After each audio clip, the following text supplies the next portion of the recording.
Hola a todos, ¿cómo están? Este es un nuevo capítulo de Sin Límites. Hoy día tenemos una invitación muy especial. Nos acompaña Carlos Rueda, quien es especialista en educación y actualmente se desempeña como director de R. Bienvenido, Carlos. Muchas gracias por la venida. Gracias, Nicolai. Cuéntanos un poquito, Carlos, un poco de ti. Sé que tienes mucha experiencia justamente en la educación para adultos. Me parece que también has implementado un programa de liderazgo en la Universidad Pacífico, un poco para que todos podamos conocer la experiencia y, digamos, el camino que ha forjado un poco Carlos. Gracias, claro que sí. Bueno, yo estudié economía en la Universidad del Pacífico y a partir de ahí ya me estaba interesando en educación, ¿no?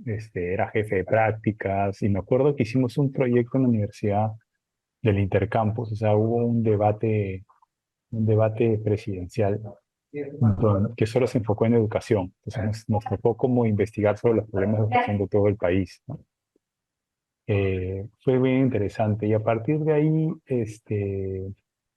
trabajé en la misma universidad unos años haciendo investigación y enseñando y de ahí me fui a trabajar a Estados Unidos. Estuve trabajando en el tema de Tratado de Libre Comercio entre Perú y Estados Unidos, allá en Washington, apoyando al gobierno de Perú. Y ahí me llamó la atención mucho las personas que tomaban decisiones, ¿no?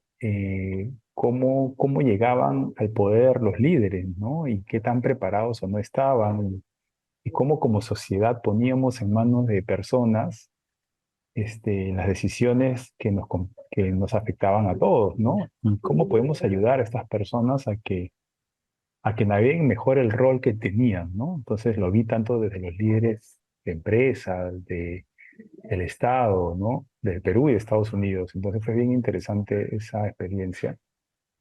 Y después de eso regresé a Perú y estuve un par de años haciendo consultoría en desarrollo organizacional, o sea, justamente ese tema de high potentials, ¿no? Este tema de alineamiento organizacional, de estratégico siempre con los liderazgos de empresas, ¿no? Que eran nuestros clientes ahí.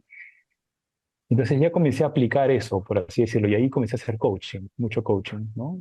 Tuve Y muchos. previamente a hacer coaching, ¿tú llevas hacia algún taller? Porque normalmente el coach se relaciona que, oye, primero llevo ciertos talleres o ciertas preparaciones para luego, de alguna otra manera, empezar a coachar, ¿no?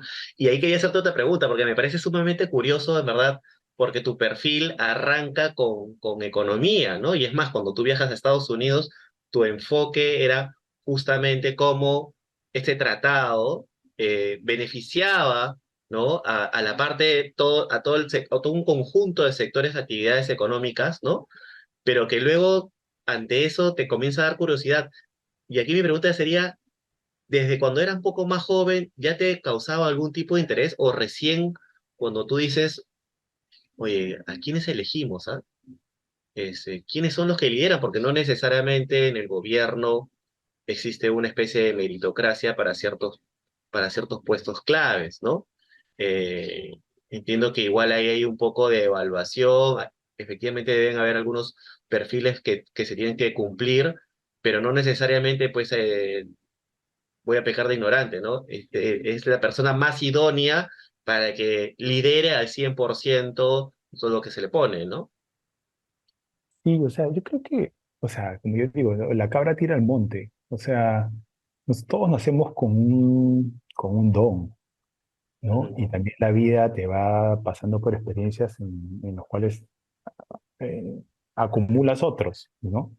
Eh, entonces yo creo que yo estaba, no decir destinado, pero tenía una preferencia por entender a las personas y qué pasaba con las personas, ¿no? Qué pasaba por dentro de las personas. Entonces, claro, me tocó la familia que me tocó, estudié la carrera que estudié, pero al final la cara tira al monte y terminas, lo mejor es terminar lo más antes que después, ¿no? Donde quieres estar. Probablemente a ti te Ujú. pasó algo similar y terminaste comunicando, ¿no?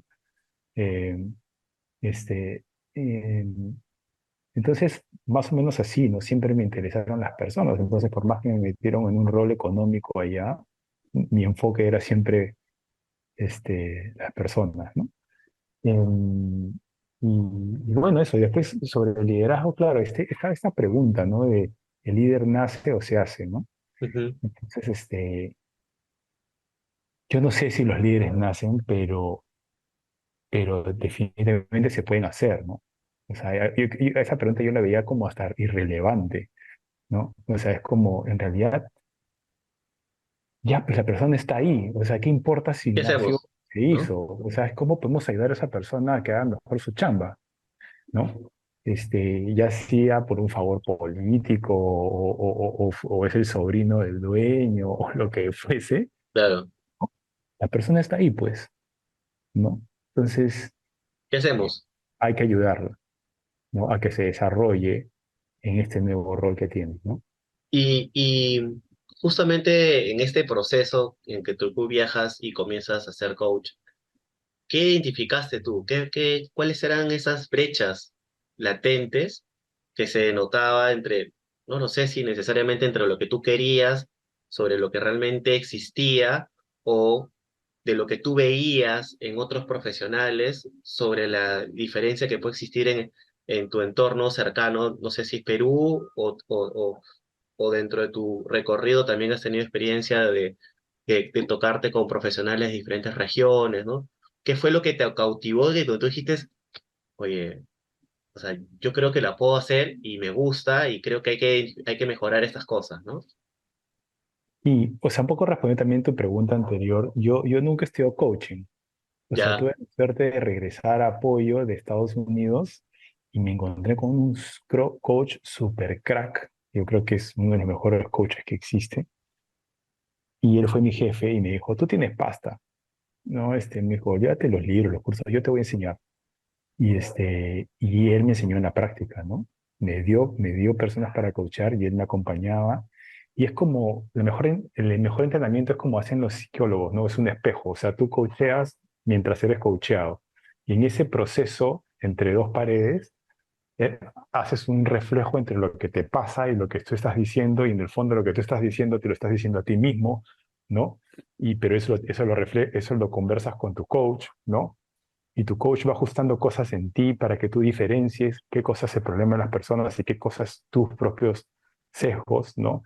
Y de tal manera que ya puedes ayudar a las personas más específicamente, ¿no? Entonces, ayudar a otros desde este punto de vista requiere mucho de ayudarte a ti. O sea, en el fondo, como decía un maestro que tuve, un maestro de filosofía védica, me decía, el camino del maestro, en el fondo, es la vocación por aprender, no por enseñar. O sea, te gusta tanto aprender que quieres verlo en otros. Entonces, por lo tanto, si tú quieres verlo en otros, enseña, pues. claro, Pero no es que tengas pasión por enseñar. En el fondo, lo que tú tienes es pasión por aprender. Y es aprender primero tú, ¿no? El camino del maestro, decía, es el camino del aprendiz que nunca acaba. Solo que de cuando en cuando se para, voltea, comparte un poquito de lo que sabe y continúa aprendiendo. Entonces, de afuera parece un profesor, pero en el fondo de adentro es un aprendiz.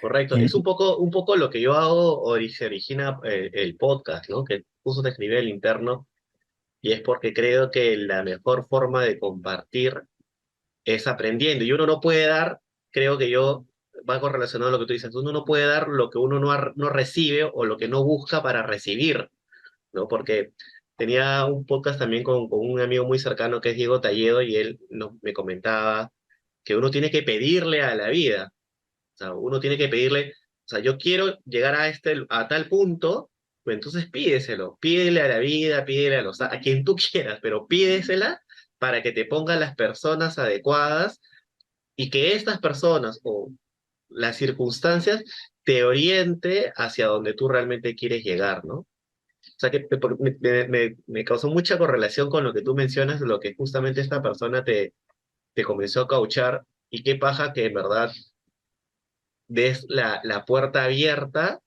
a buscar algo que alguien vio en ti, pero que de repente tú no lo habías visto hasta este momento, ¿no? Porque tu perfil es economista y el perfil de economista o el financiero, pero digo porque también trabajo en financiero, son perfiles más solitarios, son personas que trabajan más a solas, ¿no? Y que tienen comunicación con muy pocas personas, No es un poco segmentarlos a propósito, pero valga esas son coincidencias que normalmente las personas trabajan así, ¿no? Normalmente los economistas y los financieros, ¿no? Y mira, comentarte así rapidito. Yo, por ejemplo, nunca tuve un certificado de coaching y me llamaron hace 2 años para enseñar en un programa de certificación de coaching internacional, ¿no? O sea, un programa que yo le dije, oye, bacán, pero yo no, ni siquiera yo estoy certificado. Y el director que me conoce, porque en algún momento en este programa de la Pacífico también lo recluté, me dijo, mira, lleve el programa, vete a alguna de las clases y yo te mando tu cartón después. Entonces, ahora yo sí soy certificado, o sea, sí Ya. estoy certificado porque me certificaron por Buena enseñar, anécdota. pero me dieron al final mi cartón. Ya. Entonces, bacán. Y lo que decías un poco de esto de generar tu propia realidad, justo hace 2 fines de semana estuve en una ceremonia y el pata que dirigía la ceremonia dijo, el cerebro es el órgano que crea la realidad. Ah, mira, qué interesante, ¿no? O sea, tu cerebro es el órgano de tu cuerpo que crea tu realidad. Entonces, en el fondo, claro, uno dice, le pido a los astros, le pido a Dios, tengo fe, ya lo que quieras, como quieras llamarlo, pero en el fondo es la capacidad de tu cerebro de visualizar consistentemente la realidad, hacia dónde quieres ir, o qué quieres tener, o qué quieres experimentar. Y eso es tan fuerte que termina siendo real, ¿no? Terminas atrayendo eso, ¿no? A mí me pasa muchísimo. Yo todo lo que pido, como dicen en inglés, ¿no? Hay una frase que dice, be careful what you ask because you might get it, ¿no? Que Ya. significa, ten Y hay que cuidado con lo saber qué que pides. preguntar, ¿no? Sí. Te Ten voy a cuidado con contar, lo que pides, porque si no sí, se te te va a voy a venir. te voy a contar una anécdota un poco jocosa y media realidad. Tú sabes que yo tengo 13 años a nivel corporativo, ¿ya? Y en algún momento de la vida, mi esposa me dijo, ¿no? Dite en las mañanas tal pregunta, ¿no? O di la frase que tú quieres. Y yo me decía, ¿ya? Yo me decía, quiero ser gerente general y quiero tener mi propia empresa también, ¿ya? Por X, W, Z, ya dejé el rubro de corporativo y hoy soy gerente general. Y a veces yo le digo a mi esposa, solamente me olvidé decirle que quería ser gerente general de una corporación. Claro, te lo dio. Sí, sí, y le dije, y que quería ganar tanto Me mensual. faltó. No, sí, o sea, pero es medio jocoso porque en verdad tiene que ser hasta uno bien puntual, ¿no? Porque, y te cuento otra cortita, ¿ya? Me acabo de acordar, yo tenía pues, me acuerdo, 25 años, ¿ya? Cholo, bien pulpín, trabajaba en el banco de crédito, me acuerdo bien. Y yo me dije, voy a sacar mi pasaporte. Y dije, ¿pero por qué te vas a sacar pasaporte si no vas a viajar? Me decían, ¿no? Porque me dijo, yo le decía, yo voy a sacar mi pasaporte y el primer viaje que yo realice afuera lo voy a hacer sumamente lejos y no voy a pagar ni un solo sol de ese viaje. 3 años después conocí a un alemán que quería crear una empresa aquí en Perú. Es una empresa, él tenía la tercera empresa más grande en Alemania de artículos de decoración y que había vendido sus fábricas y que solamente se había dedicado a ser trader, ya tenía como 15 años. Y este alemán me conoció cuando yo trabajaba en DHL y me propone el negocio. Me dijo, tú tienes pasta para hacer tales cosas, ¿no? Conversamos y de repente me dijo, nos vamos para China. Mi primer viaje internacional fue irme a China. Estuve en Guangzhou, estuve en Hong Kong y estuve en Beijing. Ni siquiera había pisado Bolivia, ni siquiera había pisado Mm, Ecuador. O sea, tuve que hacer todos mis trámites. O sea, y era un chibolo que ganaba 2.000 soles, ¿ah? mm. Y me fui, ¿sabes con cuánto igual ese viaje? Me fui, solamente pude reunir 200 euros. Ya que me los tiré, 50 euros me los tiré jugando en el casino de Ámsterdam, en el aeropuerto. Eh, y, o sea, y fue todo pagado. Me pagó la comida, el hospedaje, pasajes, todo. Me fui 3 semanas de viaje. Wow, qué Y rico. creo que definitivamente eso es muy importante, ¿no? Como tú dices, el cerebro es lo que te marca la pauta para que tú realmente te visiones a dónde quieres llegar, ¿no? O sea, Sí, súper real lo que comentaron, ¿no? tú me preguntaste también qué diferencias había encontrado y que ahí quería compartir. Yo creo que ha sido mi mayor aprendizaje de haber coachado más de 100 personas. Eh, eh, Muchos de ellos, o la gran mayoría, líderes en posiciones de gerencia o de liderazgo, ¿no? Em, no en todas, pero en casi todas, yo diría casi que en un 90-95%, el principal issue, y esto es Perú, Estados Unidos, Canadá, casi que en todos los países, por lo menos de la gente que yo tengo, existe una cosa que yo le llamo the daddy issue, o sea, problemas con el papá o con la figura paterna. Hay una correlación alucinante entre las personas que hemos tenido problemas con la figura paterna y, o ausencia emocional o física de la figura paterna y ser líderes o gerentes. Porque en el fondo lo que te ayuda a escalar en una posición de poder en una sociedad machista Ujú, como la que vivimos ujú, es saber relacionarte bien y agradar a los hombres con poder. Si tú aprendes, o sea, el mayor skill de alguien para que sea exitoso es saber agradar a los hombres con poder. Si tú sabes agradar a hombres con poder, subes, ¿no? Y en el fondo, ¿qué cosa es inconscientemente? Llamar la atención de tu papá y que tu papá te dé un abrazo o sea, esa necesidad interna de siempre buscar al padre que no estuvo, ni o emocional o físicamente, es un motor brutal para convertirte en un líder que finalmente tiene poder. Claro, eso es a nivel inconsciente. ujú, Arriba, ¿qué es lo que uno dice? ¿No? Sí, mi vocación de servicio, queremos generar un impacto, queremos crecer a tales países, ¿no? Que soy un high potential, ¿no? Ya, toda esa verbalidad, lenguaje alrededor del liderazgo, pero en el fondo lo que yo he encontrado, entonces, es esta necesidad de agradar al padre, que es lo que te hace subir en las organizaciones y tener poder. Finalmente, el liderazgo y la gerencia es, si el zapatero trabaja con zapatos, el gerente, el líder trabaja con poder. y justamente en línea de eso, tú que has tenido mucho contacto, mencionas a la hora de coachar, ya al coachar y la forma inconsciente, ¿qué otras cosas más has podido identificar como dentro de aquellas personas porque, a ver, te voy a tratar de ordenar mi idea. Hay muchos gerentes que efectivamente hay estas verbalidades, ¿no? Tengo este enfoque, me tengo que posicionar en el mercado, ¿no? Y es un poco más el tema de gestión técnico, ¿no? Pero por el lado soft, ¿cuáles han sido los issues adicionales que tú has podido identificar? ¿O qué otras cosas podrías decir, oye, mira, te falta, o dentro, ¿no? Quizás un poco más de empatía, ¿no? Porque creo que algo que conversábamos con Katia, a medida que tú vas creciendo también, vas perdiendo ciertos propósitos. Y el poder, ya cuando estás en el poder, podría a veces, muchas veces, nublarte y de repente generar una brecha en la parte humana, ¿no? En donde solamente te enfocas a la parte numérica y a cumplir los objetivos, ¿no? Ahí va a mí un poco mi pregunta. ¿Qué otras cosas más has podido identificar justamente a la hora de hacer el coacheo? Y yo creo que, o sea, ¿por qué te comentaba un poquito esto? Porque va en línea de tu pregunta, ¿no? O sea, una vez que la persona es consciente de que su principal motivación intrínseca ha sido agradar a sus jefes, ¿no? Em, Hay que sanar algo ahí con el papá, o que no estuvo, y llegar a tener paz con esa ausencia que por algún lado tuviste. Una vez que ocurre eso, ya eres libre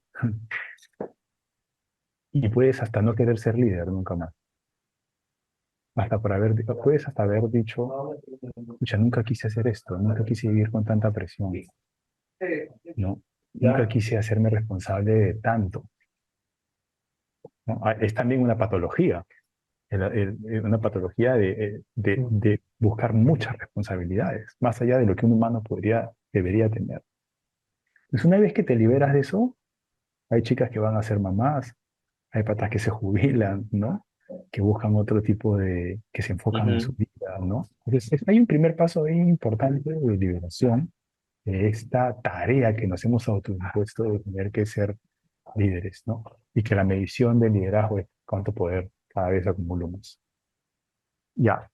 Y, y una vez que eres consciente y aún así dices, ¿sabes qué? He encontrado una vocación en este trabajo y a pesar de esto y que otras motivaciones me llevaron hasta acá, me quiero quedar, ¿no? Me quiero quedar porque me gusta, porque creo que tengo la oportunidad de crecer como persona, ¿no? Ahí ya podemos trabajar el verdadera tarea del liderazgo, que es el servicio. Hasta que no hemos sacado del medio los propios rollos personales, no podemos trabajar el servicio. O sea, trabajamos el servicio de verbo, ¿no? Claro, Pero las acciones intrínsecas siguen siendo la misma. porque Entonces, también perdón, perdón, sí, sí, por sí, favor. no. Entonces, ya, finalmente, ¿cómo hacemos que esta persona que ha acumulado recursos e influencia y poder como redes, como contactos, como dinero, como trabajadores, como quieras verlo, finalmente es poder? Este, ¿Cómo hacemos que esta persona que ha acumulado poder, se ha dedicado 20, 30 años de su vida a acumular poder, lo pone al servicio de los demás? Ya. Y ahí viene otro viaje interesante. Y es el viaje en el que el liderazgo se vuelve un camino espiritual. Porque lo que hace que de a partir de ahí transformes el poder en influencia es deshacer el ego. Y ahí dices, tengo que delegar, tengo que empoderar. Ya no es sobre mí. Esta historia ya no es sobre mí. Es sobre este grupo de personas, es sobre estos clientes, sobre estos beneficiarios, es sobre esta organización que tiene que perecer en el tiempo, es sobre esta tarea. Ya no es sobre mí.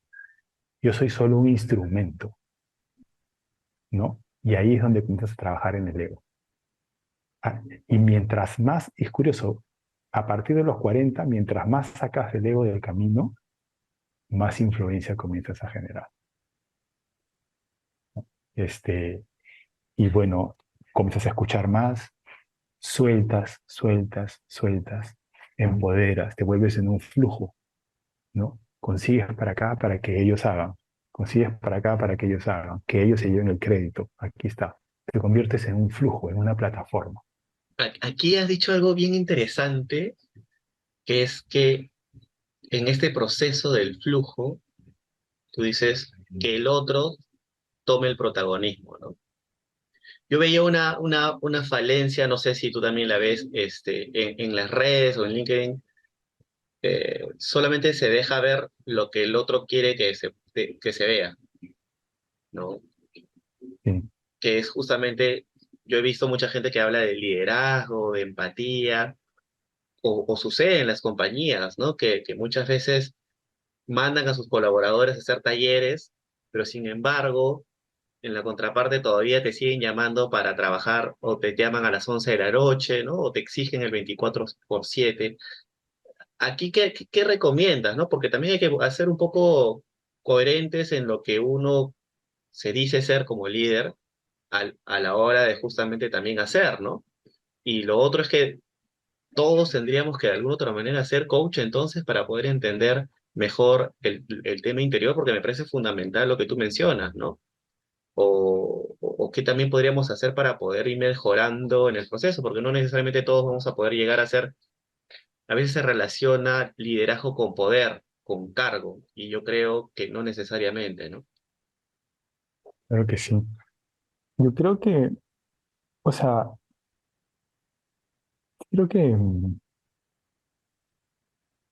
finalmente todas nuestras chambas son servicio, ¿no? O sea, una vez que haces clic en eso, pero de verdad, o sea, no como, sí, ¿no? O sea, cuando te das cuenta, tú te das cuenta cuando conoces a alguien, cuando realmente se ha dado cuenta que su chamba es servicio, porque tiene una generosidad brutal, así, generosidad brutal. Te ayuda nomás, fluye, fluye, fluye, fluye, fluye, fluye, ¿no? De esas 5 cosas que te da, una o dos terminarán siendo bastante rentables, ¿no? para esa persona, pero da nomás, ¿no? Entonces, ahí se me fue la idea. Eh, yo creo que una vez que te das cuenta que el liderazgo en el fondo es un trabajo de servicio, Ujú. y que el poder o la riqueza que acumulas es simplemente porque tú has creado un río de poder y riqueza y repartes. Entonces, en esa repartición que tú traes y repartes, en eso te queda algo a ti, ¿no? Es el peaje que la vida te da, ¿no? Pero una vez que entiendes eso, te das cuenta que en el fondo es un trabajo personal. O sea, Es un poco no sé si la palabra adecuada es reeducarte, ¿no? Porque tú dices, exacto. obviamente, vengo con ciertos caminos ya realizados, adaptaciones que he tomado de mis padres, y que llega un momento de punto de conciencia en donde uno dice, oye, creo que necesito generar un cambio, ¿no? Y aquí y aquí la otra pregunta, ¿no? ¿Cómo, digamos, vacío un poco el vaso o comienzo a dejar de desaprender para nuevamente generar nuevamente nuevos aprendizajes? Eso es lo más difícil, yo creo. O sea, darte cuenta, o sea, yo creo que la definición de un error simplemente es algo que no ves. O sea, cada vez que estás cometiendo un error, tú no eres consciente de que estás cometiendo un error, lo ves después, ¿no? Y tú estás totalmente convencido de que estás haciendo las cosas bien. Es más, puedes haber hasta convencido a otros de que eso es bien, ¿no? El error solo se puede ver para atrás, ¿no? Entonces, yo creo que la definición de error es ceguera, en el fondo. Lo que nos hace cometer errores es que somos ciegos, tenemos puntos ciegos y muchos. Entonces, tratar de trabajar, de ser consciente de eso requiere mucha humildad, ¿no? Y, y de en cada momento decir, desde qué ceguera lo estoy viviendo, desde qué ceguera lo estoy decidiendo, y quién creo yo. Por eso nos cae la gente mal, pues, porque en el fondo la gente que nos cae mal es la gente que puede ver lo que tú no puedes ver. Y es tan incómodo eso que nuestro mecanismo de defensa, el ego, te dice, oye, que te caiga mal, ¿no? Entonces, el tener la capacidad de escuchar, de ampliar tu perspectiva, de, de cuestionarte de que lo que estás haciendo está equivocado. ¿Y qué pasa si todo lo contrario fuese real, fuese verdad? Ese tipo de preguntas ayudan mucho, ¿no? Escuchar de verdad a las personas que disienten, ¿no? Hasta los insultos. Yo creo que en el fondo es un trabajo personal, o sea, en el fondo es un camino personal. Si lo tomas como un trabajo en el cual tú vas a crecer como persona, vas a ampliar tu espíritu, vas a ampliar tu conciencia, esa es su principal herramienta, ¿no? De crecimiento. Y aquí me gustaría hacerte una otra pregunta, ¿no? Ya a nivel de región, sobre la educación, correlacionando la educación, el tema del liderazgo. Cómo ves al Perú? ¿Cómo ves a nivel de región de Latinoamérica? Y tú que estás dentro como director de R, cuáles son los desafíos que tenemos o que deberíamos de alguna otra manera identificar para poder superarlos, ¿no? Porque yo creo que esto definitivamente va a estar en cualquier ambiente, ¿no? Tanto en la parte superior como poder, pero también en la parte media, donde está la gran mayoría de personas, ¿no? Porque es todo un triángulo. Eh, ¿Qué ves como región? ¿Tenemos mucho pan por rebanar? Hay muchas brechas. Las autoridades, los grandes poderes realmente han interiorizado como para poder impulsar o desarrollar, porque si no vas a tener mucha gente que viene con taras y al final no termina siendo tampoco ni siquiera productiva, ¿no? Y yo creo que en el Perú en concreto se nos está yendo la mano en la cacería de brujas. Este, y creo que fue tan fuerte el shock de corrupción de Montesino Fujimori. O sea, yo creo que eso, la de videos la tenemos en el inconsciente, por lo menos dos generaciones de peruanos. Eh, que nos hemos vuelto ¿no? O sea, perseguimos a los funcionarios públicos. Entonces yo, por ejemplo, que ahorita estoy trabajando con casi 70 funcionarios públicos de municipalidades en un programa de prevención ante el fenómeno del niño, y se sabe este, que no están gastando, pues. Las regiones ni los distritos están gastando en prevención, es porque se caen de miedo. O sea, porque desde Lima hemos instaurado una cultura de persecución ante los funcionarios públicos. Entonces, la gente que tiene buenos deseos, que está capacitada, no quiere ser presidente, no quiere ser alcalde, no quiere ser gerente municipal, no quiere ser ministro, no quiere ser viceministro. ¿Para qué? Si casi todos los presidentes están en la casa. Entonces se nos ha ido la mano también por el otro lado, ¿no? Ujú. El fiscal Pérez ya lleva 6 años persiguiendo a PPK y todavía no le ha encontrado nada, ¿no? Y sigue rebuscando. No estoy diciendo que PPK sea inocente, pero lo que estoy Claro, pero es diciendo, el tiempo que se le dedica a hacer otras a cosas que en verdad podríamos dedicarle a otras, ¿no? Por algo así. o sea, y claro, y después, a ver, a quién se le va a ocurrir ser presidente después de esto? A nadie. O sea, a nadie que tenga dos ojos de frente y que tenga vocación de servicio va a querer liderar nuestro Estado, ¿no? Entonces, yo creo que se nos está yendo la mano. Estamos creando realmente un miedo muy fuerte a querer este, liderar desde el Estado, ¿no? Y como región, yo creo que la mayor falencia que yo encuentro es la visión de largo plazo, ¿no? Y el compromiso en una visión de largo plazo. Algo muy interesante cuando viví los años en Estados Unidos era que el partido que había perdido conversaba con el partido que había ganado, y el partido que había ganado, que está en el poder, escuchaba al partido que se reunía con ellos. ¿Por qué? Porque sabían que de aquí a 8 años la cosa se invertía, y en 8 años más se volvía a invertir. Entonces ya tenían una memoria en el tiempo de cómo funcionan las cosas. No se trata de yo en entrar al poder, hago lo que quiero, porque después vas a entrar tú y vas a deshacerlo. Entonces, ¿para qué voy a hacer eso? No me sirve. No me sirve ser principista o ser radical. No sirve. No sirve en el largo plazo, ¿no?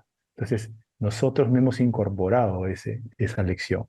Todavía creemos de que deberíamos cambiar y hacer todo lo que nosotros querramos, ¿no? Un partido entra y hace todo lo que quiere, ya, pero esa persona que hace todo lo que quiere porque tiene poder, no tiene conciencia de sostenibilidad en el tiempo. Porque lo que tiene que hacer es lo mínimo necesario, lo mínimo que puede hacer en consenso con los demás. Y así vamos sumando, ¿no? Y yo creo que entonces el liderazgo en América Latina no tiene una conciencia de largo plazo. Cree que tiene que ser leal a sí mismo, no leal a la sociedad. Y la sociedad, porque en la sociedad están tus enemigos. Y también si realmente quieres que las cosas perduren, tienes que hacer cosas con ellos. Entonces yo creo que esa es la gran diferencia que yo veo en América Latina Ujú. con países. ¿Y qué hacer? Ya tenemos ahora el problema, ¿no? Ahí el gap. ¿Qué podemos arrancar cada uno cada uno desde nuestra posición de entre la escala donde nos podemos encontrar, ¿no? Porque digamos que no sé si indirectamente existe pues ciertas líneas en donde nos dividen por los cargos que tenemos y las responsabilidades hacia una compañía, ¿no? ¿Qué hacer con esa diferencia y cómo yo realmente, o cómo podría arrancar o qué comenzar a generar para dar valor, ¿no? Dar valor en mi vida profesional. Creo que podría ir de la mano con lo que tú mencionas, ¿no? Es crear puentes, quizás, ¿no? Entre tus pares, puentes de comunicación. Y, o sea, todo liderazgo tiene algo que ver con la política, ¿no? O sea, así sea un liderazgo de una empresa, hay elementos políticos, ¿no? Y la política es el arte de hacer que las cosas pasen. O sea, si uno es principista y leal a sus valores, no debería ser política, porque, porque no puede, pues la política es conceder. O sea, no, si no eres un radical de la política, pero un Claro. radical de la política, como ya te dije, no dura, pues. Ni tú ni tus obras duran, ¿no? Entonces, el arte de la política está en el arte de la concesión, ¿no? Y eso solo se logra con humildad. O sea, la humildad de la conciencia de que tú tienes solo una parte de la verdad. Podrás tener el poder, pero solo tienes una parte de la verdad. Y ejercita tus acciones, tus decisiones desde esa parte de la verdad que tienes y complétala. Trata de completarla con los otros que tienen otras partes de la verdad. Lo más probable es que si la tratas de completar, eso que haces, eso que facilites que se haga, no que haces, que Claro, facilites que se dé, es probable que duremos, ¿no? completamente de acuerdo contigo. Carlos, el tiempo ha pasado súper volando. La verdad es que me he quedado gratamente con toda la información que tú me has dado. Creo que ha sido muy, muy, muy nutritiva. Te agradezco desde ya que hayas aceptado ser parte de Sin Límites. Muy cortito, me gustaría que nos puedas dejar algún mensaje para todas aquellas personas que te están escuchando, emprendedores, gerentes. ¿Qué nos podemos quedar contigo, Carlos? Y yo creo que, no sé, yo voy a tener mi hijita, ¿no? Tiene 10 meses y para mí la currícula con mi hija son tres cosas. Yo le quiero enseñar tres cosas en la vida. Quiero enseñarle a amar, ¿no? Amigos, pareja, familia. O sea, número uno en la currícula, amar. Dos, servir. Y tres, disfrutar la vida. Esas son las tres cosas que yo le quiero dejar a mi hijo, ¿no? Em, entonces, el liderazgo, como muchas otras profesiones, es un acto de servicio. Y realmente un acto de servicio es la frase en inglés que a mí me ayuda mucho es, It's not about you. Siempre acuérdate de eso. Cada vez que vayas a tomar una decisión o redactar un correo o estar tenso, It's not about you. No se trata de ti. Si no se trata de ti, entonces ¿de qué se trata? Y toma la decisión desde ahí, desde algo que es superior a ti. Muchas gracias, Carlos, más bien. Y bueno, para todas las personas creo que estás en LinkedIn, estás como Sí, director. Y nada, me despido con todos. Por favor, no se olviden de poder seguirnos, de poder compartir, de ser parte de la descentralización de educación. Muchísimas gracias, Carlos, y en verdad nos quedamos con un mensaje súper fuerte e importante que nos has regalado hoy.